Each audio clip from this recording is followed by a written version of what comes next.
Hello and welcome to Holistic Circle podcast Spiritual Conversation. My name is Philipp Kobald. We are reaching out to people who are passionate about spreading light, love, and joy and music. Welcome from Palm Beach, Alicia Taylor. Aliacia Taylor, yes. There we go. Not as bad as I thought. Not as bad as I thought. Better than Wonderful. most. So I already gave the little hint in the introduction with end music. So this will be a session we're all looking forward to. There will be, but first a little bit listening to the conversation, and then we're gonna get vibrations coming from the heart. So I'm looking forward for this one. I'm already preparing myself for the good stuff. But let's please start with a small introduction, a small background, so my viewers get an idea of where we're heading today. Okay, great. I am. Thank you for having me, by the way. I'm Dr. Asia Taylor. I am in West Palm Beach here, South Florida, heading into the rainy season. And I am a sound and energy healer, a spiritual guide, and I basically help my clients to navigate from chaos into more of alignment.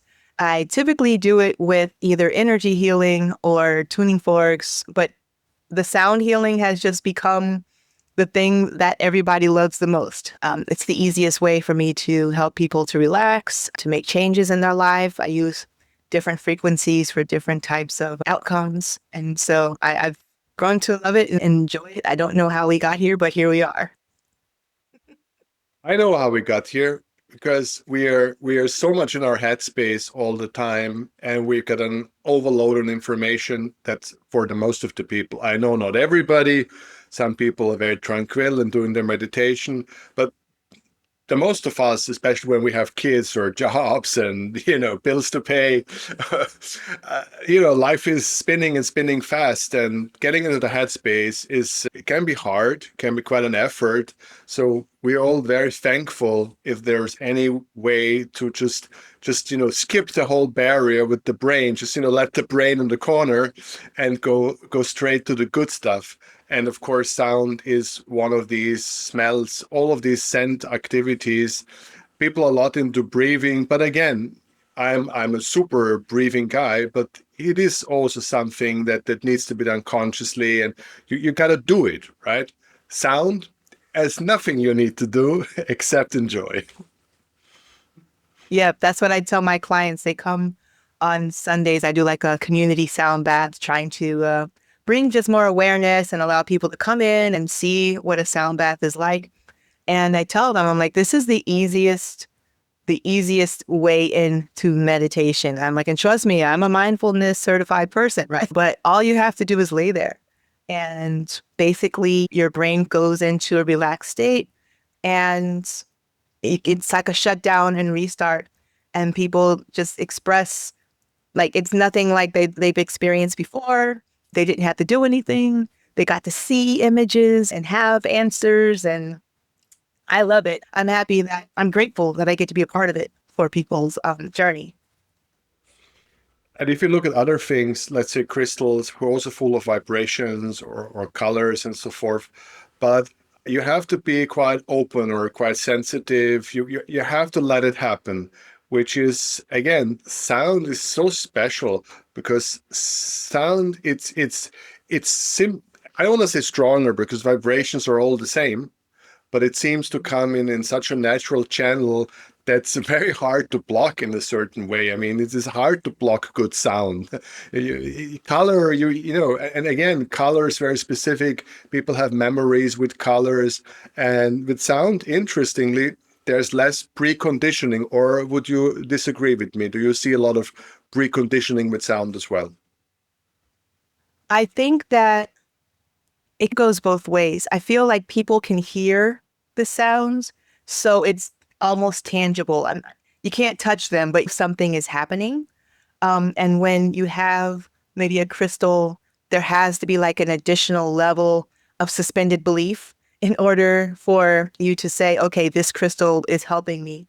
Um, if you're like sitting with somebody in energy healing sessions, um, there is like an additional suspension of belief that has to happen, an opening. an open-mindedness that has to happen for you to say, okay, this is going to help me, or excuse me, or this is going to affect me in any way. But with sound, you hear it. It's there, it exists. Sounds can sound happy, they can sound angry. You can feel passion. If you listen to like an Argentine waltz, you can feel, like the tango, you can feel the energy in it. You know what I mean? And just if you're listening to an oboe, you can hear sadness. You know what I mean? So it's just, we've been conditioned our whole lives to know that sound is just going to affect us. We start off as little kids with games and songs and stuff. And as we get older, it's not that hard to explain to somebody that sound is going to affect you in some way. Right. The point I was trying to make is, or which I'm still trying to figure out, because see with color, we see brown, and we had a teacher who was wearing brown and gave us bad marks. So we are quite conditioned with color, or red and things like that. So when you do healing with colors, which I'm big into, we always have the sensitivity that there are, first of all, cultures see colors differently. In some countries, red is positive, in some countries it's alarming. So there's a lot of culture with conditioning with color, and there's a personal element. So colors are not neutral, even if the frequency is neutral, but there's a lot of layers on top of it. And yes, with songs, of course, if you have a breakup song, or if you have your happy song, or songs clearly also have a lot of preconditioning. But vibrations, sound vibrations, I've so far, that's why I asked you, I never came across a person that I've seen reacting offensively, or in a certain way just to the frequency alone. I think there's less preconditioning, or am I wrong here? Okay, I see what you're saying. And I had not experienced anyone becoming offended by the sounds that I create in a sound bath until I think maybe last year. So I had been doing sound baths for about a year at that point. And I guess it was like it was time for like the next level of training, right? So now I'm getting more people coming to the sound baths, and I'm learning that there are sounds for particular people that may be not offensive, but jarring. So for example, if you've had the TBI, brain injury of some sort, maybe fallen, hurt your head, something like that. And then also if you're on the spectrum, like certain people on the spectrum, the autism spectrum, have a jarring feeling when it comes to the higher notes. So I have a 528 hertz bowl that I play. And if I play that bowl even a little bit for some people, like for my seniors that have had like a TBI, or, they're on the spectrum, I do get, hey, I did not like that at all. You know what I mean?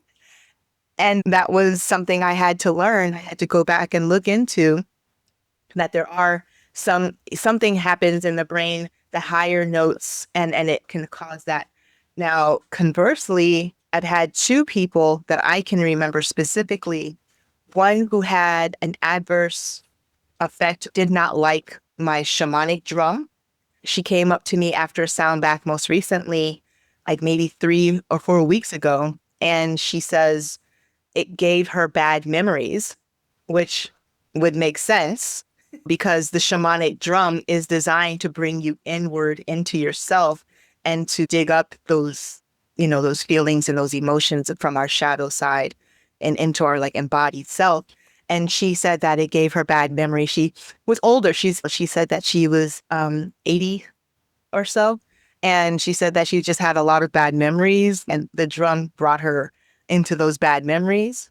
Not my fault, but you know, didn't know that was going to happen. And then I had one woman who was going through some issues with her housing and safety and her husband.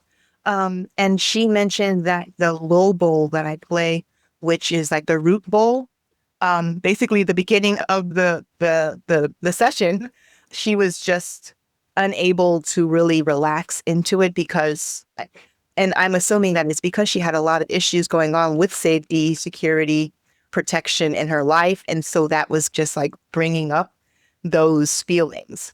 So at any time, if you're going through something and I play a bowl that, or a sound or a frequency that's going to jar whatever it is you're going through, maybe your heart, maybe you're having a broken heart and I'm going to play heart frequencies, then you may experience some, it may feel bad, but if you can maybe question why you're feeling that and get to the root of it, it helps you with the healing. Thank you so very much for that answer, because I think this is important on many different levels. First of all, it's a therapy, and if a therapy doesn't show any kind of effect, I never heard about a therapy that doesn't have any kind of effect. So that's a good thing.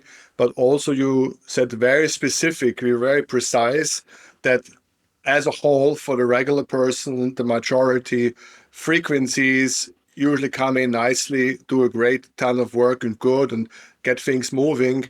But there are very specific conditions where it also can go the other way. So I think this was a very good and compelling answer.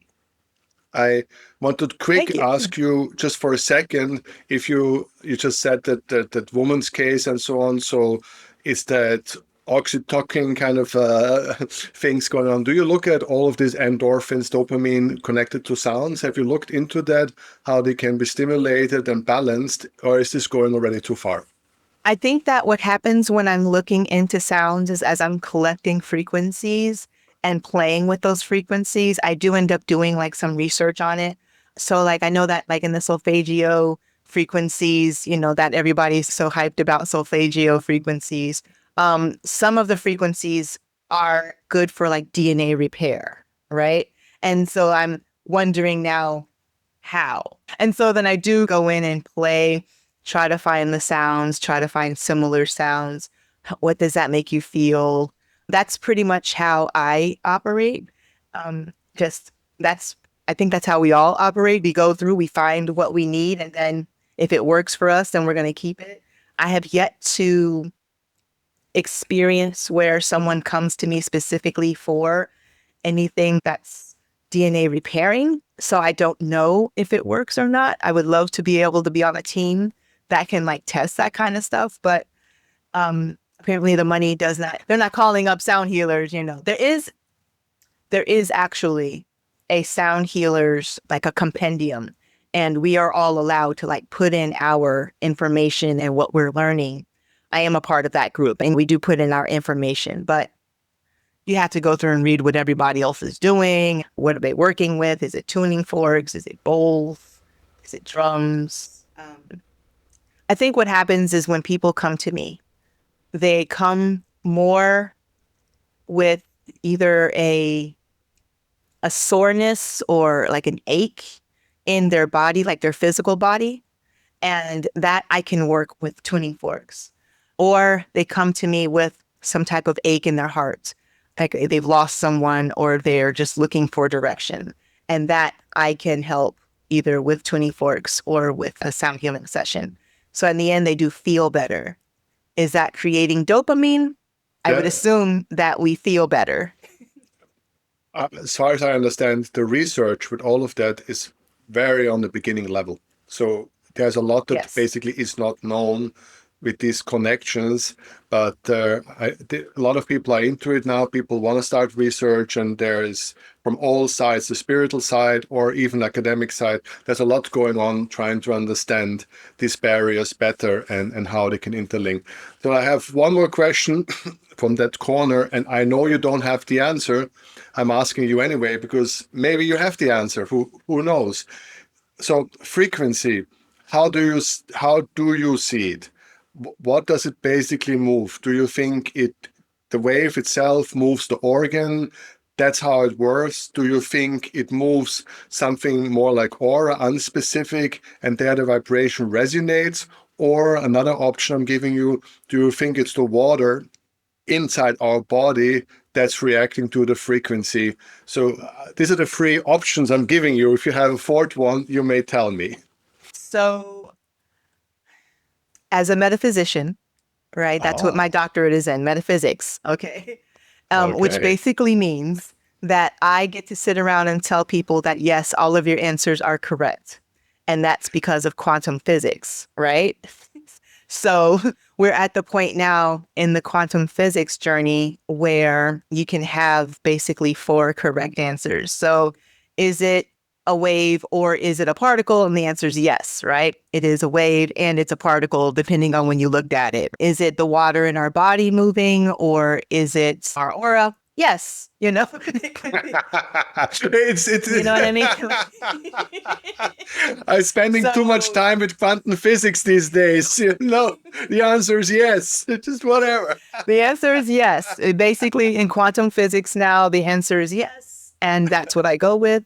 I tell people during a sound bath, whether you think it's right or you think it's wrong or you think it's going to work or you think it won't, you're absolutely correct. Yes. You know, that's where we are now. And I love it. I went through and did all of that work and everything just so that I can tell people, I don't know, maybe, yes, let's go with it. But I personally believe in the universal law of vibration, which is that everything vibrates, everything moves, right? And we think that we're seeing ourselves as like hard, hard matter. But if we were to take a look and what would they say? If you took all of the nothing out of our bodies, then we would be able to fit on like a pin head, just Yes. the matter that's left. So outside of that, we're just kind of floating beings, just material inside of a space. And I think that what happens is the frequencies interact with the floating materials in our space. So whether it's the water, whether it's our atoms or, whatever you want to go with the quantumly, it's the idea that the vibration from the sound is interacting with us on a level that's because we see things as just hard and matter. We're just like, yes, no, on, off. But the vibrations are able to interact on a more cellular level because there's all of this space in between us. First of all, it's a brilliant answer. Thank you so very much. And I think you're giving a lot of food for thought for a lot of people who are seriously interested in a higher working of spirituality. I always hate to use the word higher because it sounds half arrogant, but by the end of the day, it just means more committed and spend at least more years of research. And your answer opening the door to a lot of interesting questions. So thank you very much. And also thank you because the last answer of that sort brought me into a fractal geometry. And I rather prefer your answer. Yeah, that's what I tell people. I'm like, I became a doctor so I can just tell people, yes, whatever you're thinking is right at this point. I can find a way to prove it right or wrong. So. And I did not become a podcaster to make a quantum physics study, but it looks like it's becoming mandatory if I want to continue Here you making. I didn't sign up for that. I love quantum physics. Like people, I will sit and talk like entanglement theory, I love the idea that quantum physics is now, catching up to what shamans and indigenous people have been trying to tell everybody for centuries and eons. But we're told that, we were savages for thinking that way. You know what I mean? So I love it. And by the way, again, I don't know, this podcast is going in an odd direction. Not this one now, my whole podcast, but there's a lot of more academics. You'd be surprised. So many are open, so many are interested. And this link, this gap between spiritual thinkers and spiritual practitioners and... Oh, no. I'm sorry. But it looks better. It looks open, more wide. A new realm we have opened. Would you like to change it? We basically opened up everything. Huh? Would you like to change it, or are you okay with it? I mean, I guess eventually you'll talk, and then when you edit it, then there'll just be a different background. The thing that was holding the background up, it just flew somewhere, and so I think it's broken. I see a piece over there, so I think you just opened up a new realm. So now everybody's supposed to see my house. I know you don't like the word, but this is a solid wall, whatever solid means to a quantum physics. That's how it works, The sound will go through it, though, and that's what matters. Well, again, this was an amazing answer. And I think it will last for a long time because I will pick this up in many conversations to come because you really gave a very good description of what might be actually really happening. As you said, if there's a space in between and the frequencies can sneak into that space, I guess we all have now such a beautiful picture of the sound really going through us, in us, surrounding us, like really paving. So the word sound path now becomes just on a even more on a quantum or cellular or whatever word is correct. But this sounds insane, and I think a lot of people who are into frequencies um, would love to hear this over and over again, like an endless loop, like playing it on YouTube for 6 hours. It's a new mantra. You Yeah. created a new mantra. But the answer is yes. Yes. All right. Okay. Well, So thank you. I thank you. appreciate that. It's how I see it. So we've kind of got a lot of background, and I think now the audience want to a little bit more go into the practice, into the way you do it and the way it feels. And maybe it's like not almost halftime of the podcast. Should we make a little sound session now before we start talking, and then maybe one in the end? Do you think is a good idea to give a couple of examples? Yeah, it's however you want to do it. I brought low frequency, my shamanic drum, and then I brought high frequency, two higher bowls that I had in the house. One is a 750 or so. Whenever I'm measuring frequencies, I'm a Virgo rising. So I tried not to keep my brain so locked down into the numbers of it all. So I go based off of a range and what's intuitive in that range. Whereas others may feel that it needs to be specifically 639 hertz, I am like, okay, I have a goal and it's 650 hertz and we're going to go with it. We're in that range of where that sound can take us emotionally or spiritually. And so that's what I have. So I think it's like 740 hertz and 741. And then I have a 650. So the higher ranges of the bowls. So I brought those two. I didn't know that I can actually play like a full on session, but I can give you a gist of where we go when we're talking like in sound, what we're trying to work with. I'm happy to give you 15 minutes, 20, whatever you desire, 10 minutes, whatever is right for you. Please let us show us your work a little bit, and then we'll have some questions following up, if that's all right. Sounds good. Sounds good. I guess I'll start with my shamanic drum, so you can't really see, but this is like my full-on shamanic drum. I'm going to turn on the settings here. It might get a little weird with the audio. All right. So I hope that is not too bad. So with shamanic, the shamanic tradition is basically bringing us back to where we were when we first started, if that makes any sense. So a lot of the shamanic tradition, a lot of the music that comes out of the shamanic practice is going to be lower frequency, drumming, humming, things that we do with our body to bring us either into our body. So, chanting, bringing us into our body and bringing us like connected with the earth and with the grounding and the human of it all, like that. So when you're listening to like the indigenous,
So I play extra beats just because I got a little soul in me, but it's just my people. But it's really people are like, no, it's really supposed to be.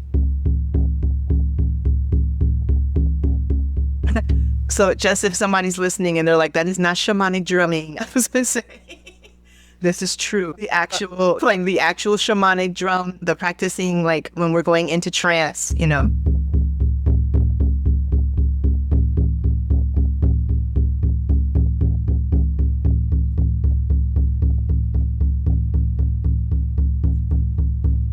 Okay, so I am going to clarify there, okay?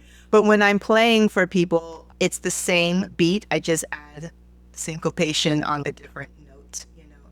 And it's the beat that will get you closer and closer into like the inside of you, the within of you, and into that trance state. I like to liken it to like our heartbeat, like a mother's heartbeat when you're first in the womb, right? I tell people, I'm like, your mother's heartbeat was like our first sound healing experience, right?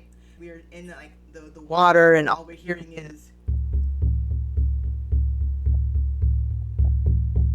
you know what I mean? Like, and that's like our first experience. And so like this drum brings that to us and allows us to sink into that, ground into the earth and the feeling and the heartbeat of the Mother Earth surrounding us and protecting us and bringing us on that journey. So that's the shamanic drum. It's the lower of the beats. I have a, I have a, stay there. I have a very low tuning fork that is so low that you can't hear it. You know what I mean? It is a 30, I think it's like 34, 38. I want to say it's 34 hertz. And I bring it like to sessions, like when I'm traveling, and it's got 3 heads on it. I don't have it with me, but it's this crazy looking contraption. The microphone anyway couldn't catch it. Oh, no, nothing can catch it. You can't hear it. It's only feeling. And I'm trying to see if I can bring you, because I do have in the middle. 1 second. Are we not lucky watching these podcasts? I apologize. I totally forgot. So it's the same as like this bowl, which is. I just told the audience how lucky we are today. I think I'm only making podcasts with you from now on. That's the only podcast I'm doing. That's it. You're the only guest. Every day. All of the stuff happened. Every day, just you. That's it the rest of the year. I'm here for it. I apparently have nothing better going on Fridays, but I'm like. I know sarcasm when I'm here, and I have an 11-year-old daughter. It's like, how does this happen? The dogs would be like, why is she constantly doing it? And so I had the shade up because the dogs jump around and play. But this is a full moon bowl. It's a Tibetan full moon bowl. And these are forged only on full moons by women in Nepal and have a very low hum. And so I'm going to show you, it's very similar when I'm giving the idea of what like the drum gives you a low hum. This also gives you a low hum, but it's very embodied. It's a very heavy bowl. So I can give you, I don't know if it'll be able to pick it up.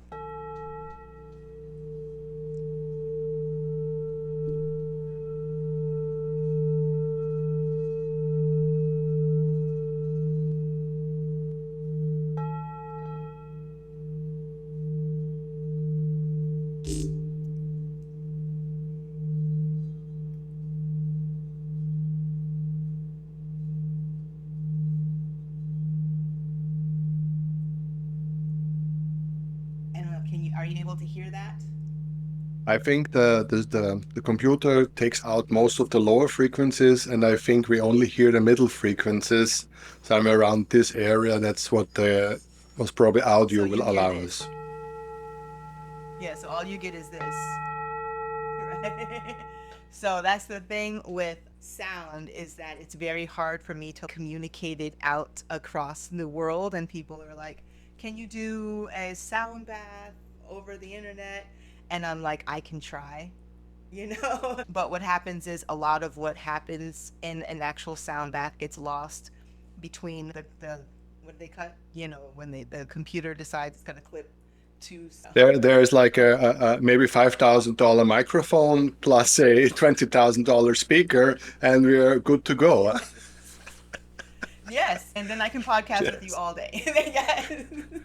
And we need a really So, strong cable for the internet as well, and then we're good to go. and then I tried to explain to someone that the other problem that happens is right now you're hearing what your computer was Yeah. told that my computer is thinking that I sound like, and Yeah, I vice know what you mean. versa. So we're basically being by these two tech pieces that have decided that this is what we sound like.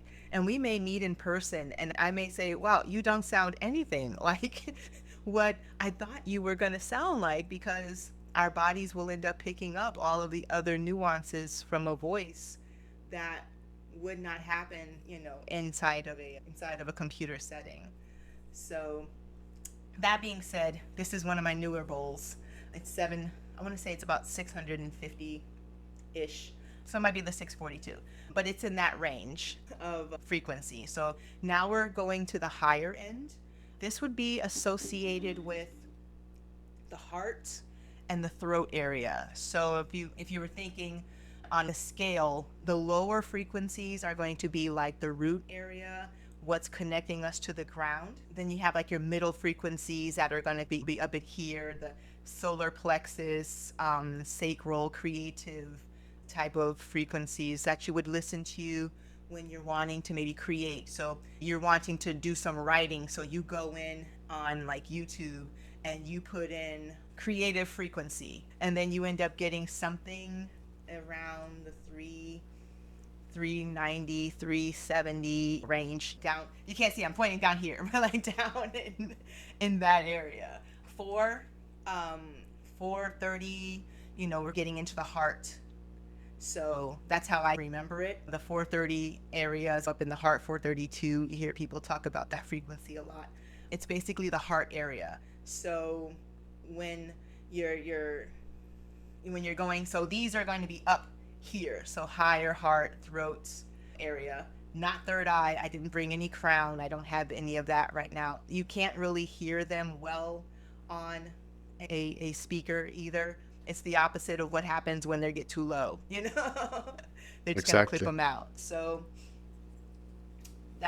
this one is, like I said, 6. We're going to be up in here, higher heart, throat area.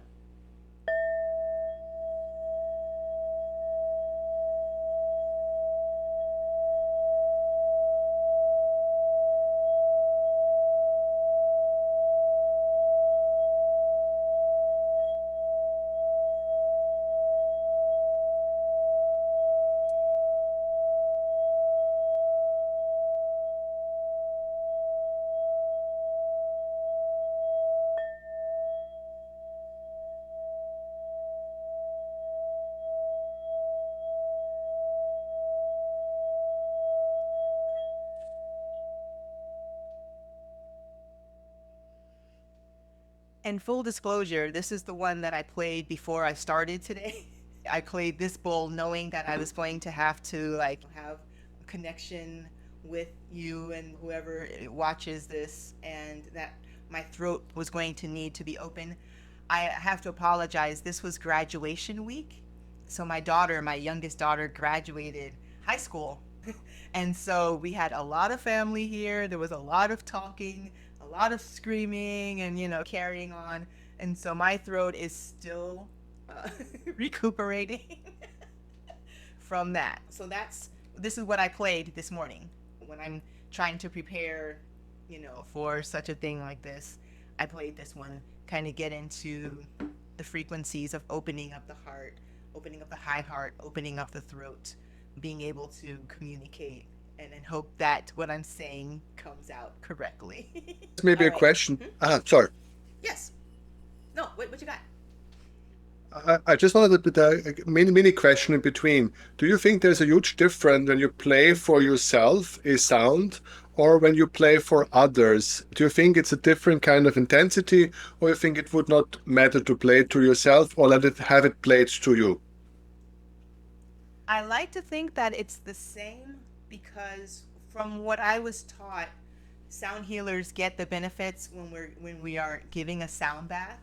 And that's what I was taught. That's the best part about giving a sound bath is that we'll get the benefits from it. Um, that being said, though, I've had times where I'm playing a sound bath and I can't hear what I'm playing for whatever reason, like something is happening and I'm playing and I have to ask somebody out there if they can hear because I'm just playing and I can't tell if what I'm playing is transferring out into the masses. And I've been told that they can. So I'm assuming if I can't hear and then I'm not getting the benefits, but maybe I would assume that even if you can't hear, you still receive the vibrational benefits. I don't know. That's to say that I feel like I'm harder on myself because I don't get to experience it as often. I don't get to get like too many tuning fork protocols on myself unless it's like from here down where I can like use both forks on myself. But trying to do it, I don't really get the benefit. And trying to get my daughter to learn how to do it so that she can give me the benefit doesn't really happen. Yeah, so I don't know. So, so I'm so sorry, but I will have to give the answer for you because I'm starting to see your quantum physics background makes it hard. So I'm very The brutal answer is now, and I'm going yes. to give the answer for you if you want or not.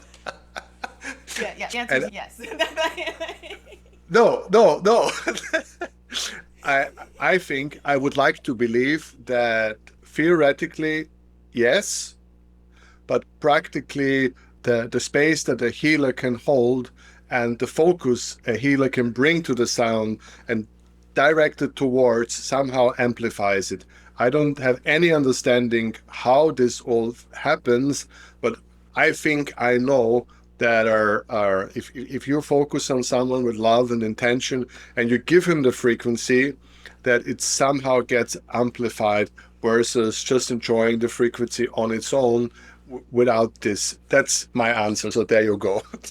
Sorry. That is true. I no, that is true, and I do say it in a sound bath that each sound bath that you go to or each person that you work with, you're going to get a different outcome because we are all putting our personal intention on the wave that we're sending out. So yes, that is very true. And I'm assuming then if I'm sending it out, then I'm not able to receive it. But so then yes, the answer is yes. So there you go. But yes, that is true. Something that if I could say that makes it different is like when you have a sound healer. I don't want to be negative, but you do sometimes get a sound healer who is just banging on stuff, you know, like Ah, just hitting things randomly and like without any real, yeah, like just gong, bowl, chime, just with no real thought or intention as to what they are trying to create, like the experience that they're trying to create or what the client is receiving. And so if that has happened where you've been to somebody like that, don't let that be the okay, I've been to a sound bath and it sucked, like that kind of a thing, because we are all going to be different, and some of us put a lot more into what we're doing than others. So it is a matter of finding someone that works with and resonates with what you're doing. thank you so much. And I think people cannot hear this again often enough because it's a slippery slope. Every healer, everything that working with someone, if you have a good intention, if you're in the right headspace and you wanna out of love heal and so forth, amplifies the activity that you're doing. And banging is sound to me like a Looney Tune character banging around. But so even if you give massages, if you're fully with the person and really feel how the body reacts, yes, it creates a higher level of intimacy that not everybody feels comfortable with by the end of the day. So it is a very messy situation, the connection between a fully intentional, loving healer focusing on the person versus receiver. It can amplify, it can make it stronger, but also creates a certain intimacy that maybe not in any case everybody is open for. So an interesting combination.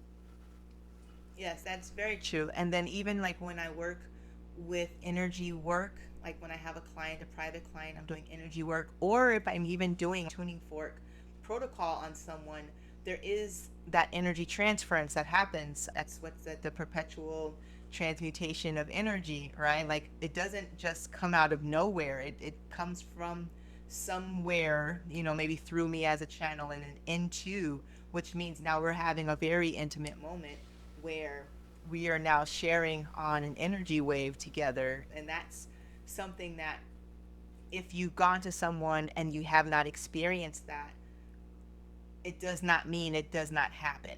You know what I mean? Like it doesn't make it that we're all doing it incorrectly if you've gone to someone who did it incorrectly.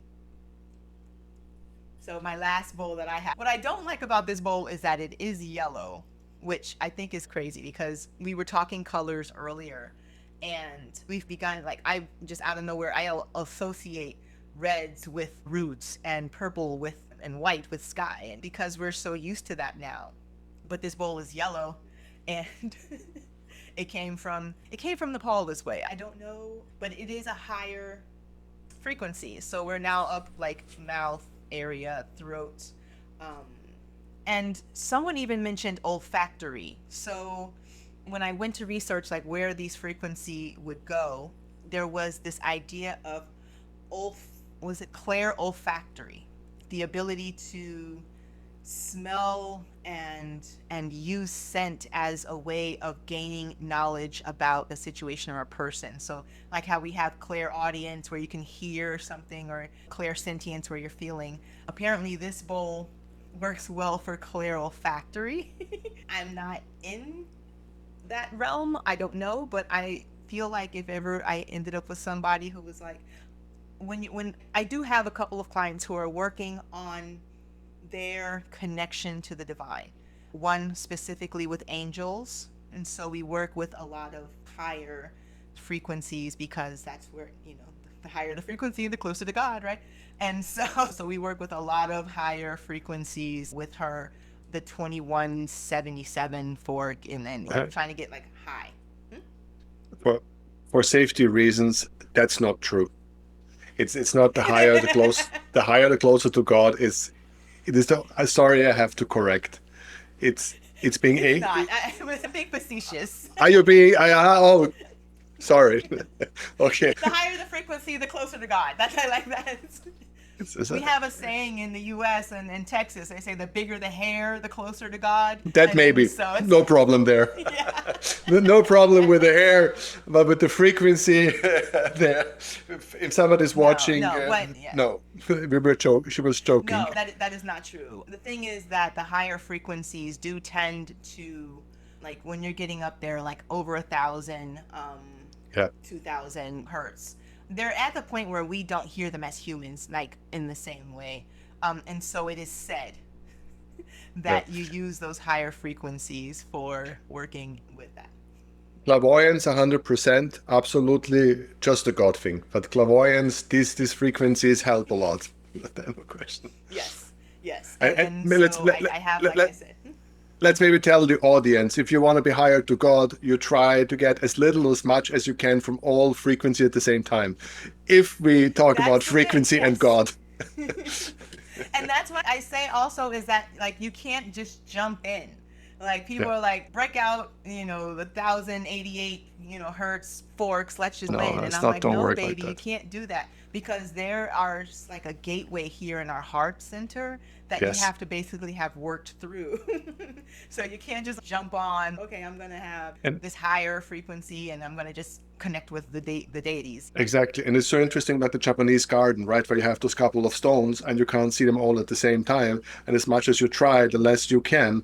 But basically, once you let go and accept that they are all here, you see them. And Yes. that's the same with the frequency. You cannot mentally hear all the frequency at the same time. You just can't.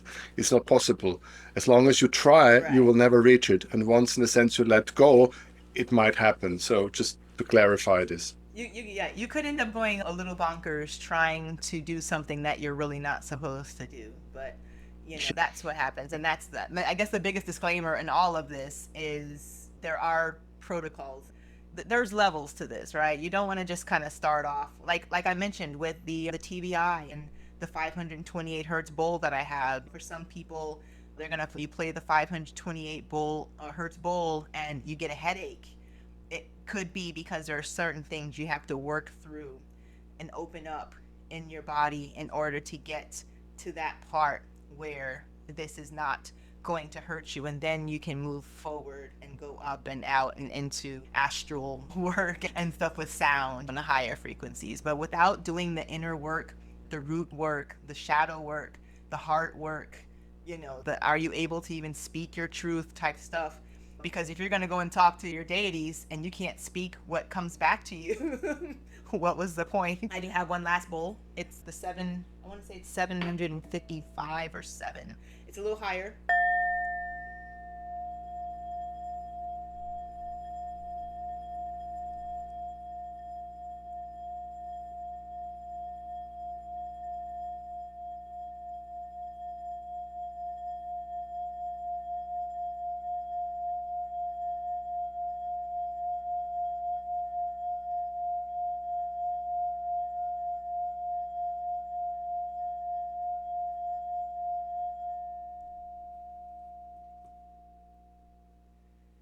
And the point of playing this one was to show that it takes a little bit more work. The higher that we're going, you can't like go slow. You have to like get the frequencies up there. And that is the same with when we're working with higher frequencies. This is the idea that you can't just go in and some people can't even play that bowl. Like you have to go in and figure it out. It takes some time. And I appreciate you letting me share my bowls. I don't know if was that helpful, but I think the goal It was was amazing. the range. This is. I'm so happy as Larry. I'm so sorry I talked in between, but it's a podcast. Yeah, no worries. No worries at all. I don't want somebody turning on your stuff and then seeing me playing a bowl and turn it off. That is their very own fault. I have no friendship or mercy for somebody turning off frequency podcasts. Bad people, don't do it. There you go. They're not our people. They are not. No. They're not my people. Exactly. Yeah. If you do not appreciate the beauty of crystals or frequencies, definitely spiritual podcasts are not for you. Yeah, it's like, why are you even here? Oh dear. And by the way, I just want to give you maybe it's complete rubbish, but maybe it's not yellow. Maybe it symbolizes gold, the color.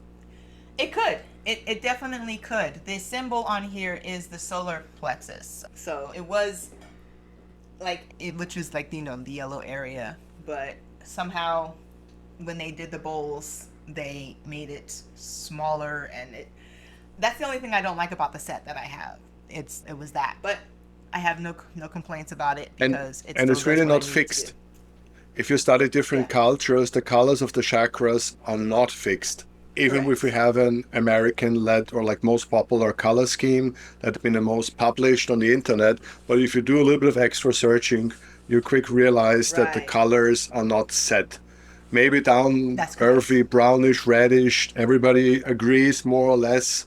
Then some violet, whatever, people also quite okay with, generally speaking. But somewhere blue is also quite In the set. middle, it's all But there in the middle, so between green, yellow, and orange, there is quite a wide range how people see it Yeah. by the end of the day.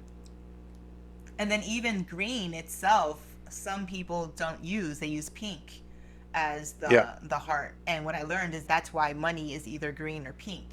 It's that energy of the love of the heart. So money is either green or pink because the green and the pink are that area. I didn't know that.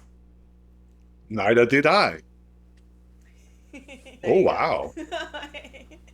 Okay. So basically you have a green path to money and a pink path to money, and you have to figure out what kind of person you are. Yeah, so when I'm introducing the bowl, I'll say this is green or pink, depending on where you're from. And then there's also like in the middle, there's like a high heart. There's Yeah. so it's there's all of these different levels to the energy centers. And so you're right that the yellow, it could be gold or it could just be what Yellow. that person thought that it felt that day. Yeah, or it could be yellow. Yeah.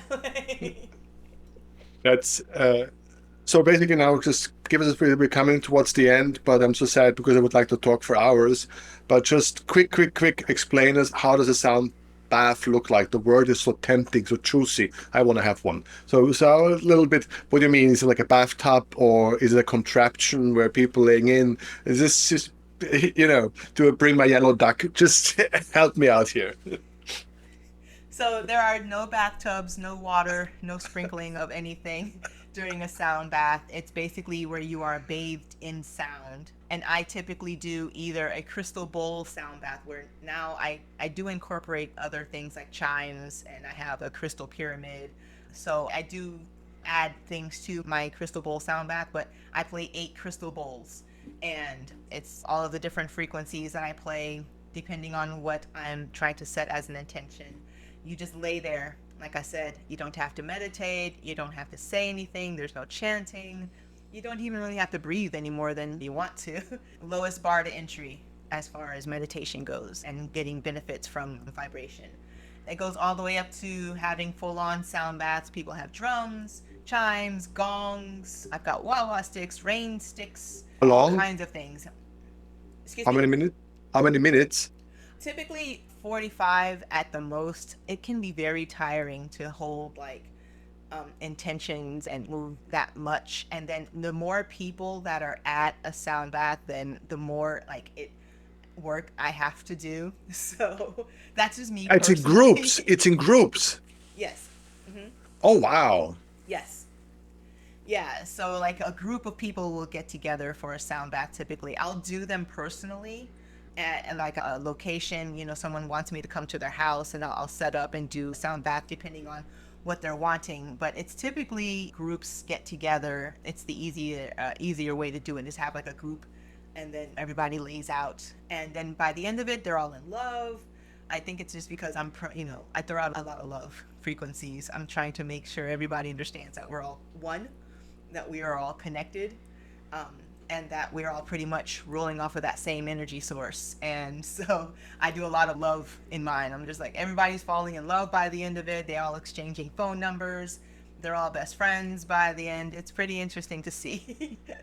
And it works great for It, corporate. That's why I come in a corporate world now. watching you for now 58 minutes, it's very hard to imagine that you're into love and good vibrations and positive energy. Very difficult for me to imagine. It's all smoke and mirrors, right? It's like whether you believe it's right or not, you are absolutely correct. But I Thank appreciate you. you having me, though. No, I had a blast. This was a very beautiful. Recently, many of my podcasts are a bit more serious and drama stories and also more crystal geometry. So this was a relaxing, lovely, soundful conversation with enormous insight that you put there with the things in between and the frequency of God between and be aware of doing the work before you've done the work. And I'm also like you, I constantly warn people to take it slow, to not push it too quick, to prepare nice, and nobody wants to hear it. And I'm a lone preacher in the desert. So I was so happy to hear that there are others out there who feel the same, that this spiritual stuff has to be done slow, one step at a time. So thank you so very much. And I won't say the name again. Usually at the end, I say the name one more time. But I just did thank you for so much for coming today. It's Aliasia Taylor. Yes.